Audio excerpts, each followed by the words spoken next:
আসসালামু আলাইকুম। সংসারের কাজ শেষই হওয়ার নাম নেয় না। রান্নাবান্নার পাশাপাশিও কিন্তু অনেক রকমের কাজ থাকে, সেগুলোকেই আজ করে নেব।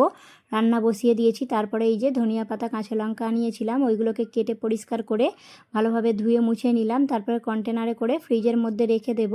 রান্না করছি, তার পাশাপাশি অন্য কাজগুলোকে করে নিচ্ছি। বাসন থালাগুলো ধুয়ে নিচ্ছি। কালকে লং ব্লগে তোমাদের সঙ্গে শেয়ার করব কি কি রান্না করেছিলাম।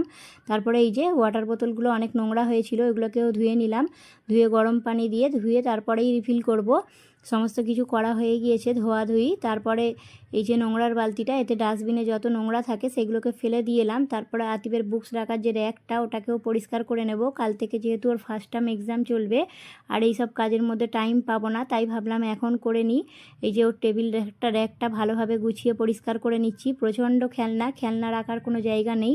এই যে খেলনাগুলোকে গুছিয়ে ভালোভাবে তুলে দিলাম। তারপরে র্যাকের যে দরজাটা আছে সেটাকেও মুছে নিলাম। তারপর আতিফের স্কুল সোয়েটারটা কাল কেচেছিলাম, ওটাকেও শুকিয়ে গুছিয়ে দিচ্ছি। এখন যেহেতু গরম পড়ে গিয়েছে, বাকি কাজগুলো করে নিচ্ছি। ঘর বারান্দা ঝাড়ু দিয়ে মুছে নেব। তারপর আতিফকে খাইয়ে দেব। দেখা হবে নেক্সট কোনো ভিডিওতে। ততক্ষণ পর্যন্ত তোমরা সবাই ভালো থাকবে, আমাদের জন্যও দোয়া করবে। আল্লাহ হাফেজ।